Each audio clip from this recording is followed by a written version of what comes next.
Hey everybody, it's Maria, and today I am going to be talking to you about the book that I'm reading for changing my house and how I am doing that. So, without any further ado, Cozy Minimalist Home, More Style, Less Stuff by Michael Smith. She has written the Nestor blog, which I've been following for a very long time. This is an art copy I was lucky enough to get my hands on. I was super excited to be a part of the launch team.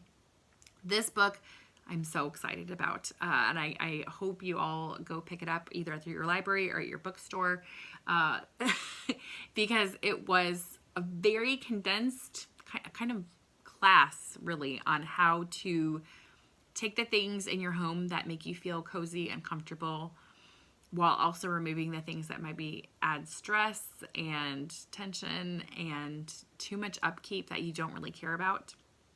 If there was one word that I would put in here that is kind of the season of my life right now, I keeps popping into the books that I'm reading, it's curate.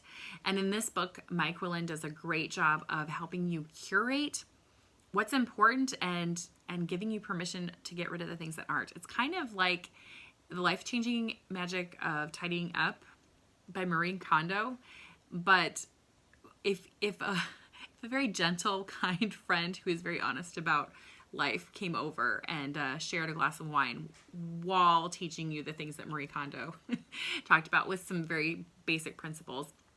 I will say I've started working on some of this stuff.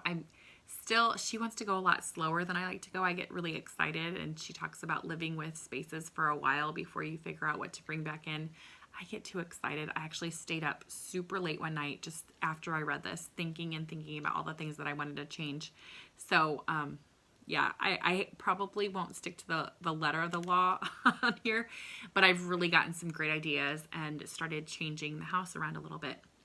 One of the things that I have been working on because of that, in conjunction with reading several books on maker spaces and reading the book called The Classroom Chef, which I will talk about in a different video, when I'm finished with it, I'm not done yet, I've been kind of curating our library space. And so you will notice behind me, I don't have all of my spines of the books. These 4 shelves right here, I have actually changed to be a little bit more of an engaging space.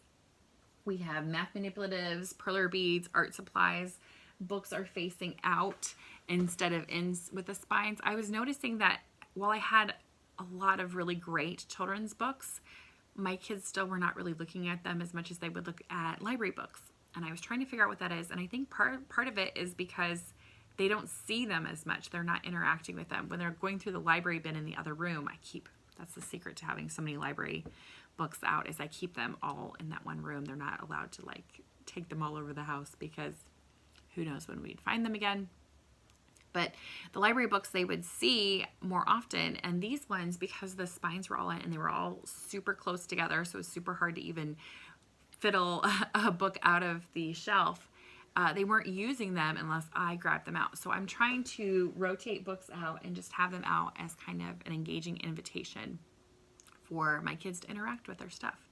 And I will change things around throughout the year and hopefully create some more fun invitations to play. So for me, one of the things she talks about in Cozy Minimalist Home is figuring out what words you want people to think of when they think of your home. And I'm still kind of trying to figure out that. I do know I want curiosity and imagination sparked in my home. I do know that I want everybody to feel accepted and welcome here.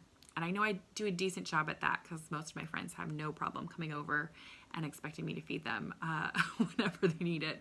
I've had people show up at my door just for hugs because they needed it. That's how I know I'm doing my job well. But when it comes to our homeschool, I want our house to be an engaging place of imagination, play, safe risk-taking, memories. So those are the things that I'm currently working on in our home.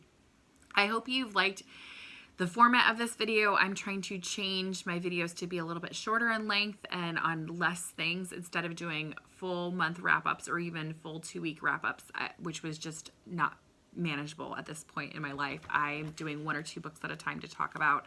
So hopefully I can do more frequent posts because filming with 3 kids at home is no joke. So I will talk to you all later. Let me know in the comments below if you are interested in this. If you are looking to pick up a copy, they should be available very soon at your library or bookstore if you haven't seen them yet. And I'm very excited to hear, what are you doing to make your homes cozier while also focusing on what you care about? What is the hardest thing for you to get rid of? For me, it's probably books. Although I will say this past year I've kind of had quite a journey on how I feel about owning books. So that's another video. I will talk to you later. Bye.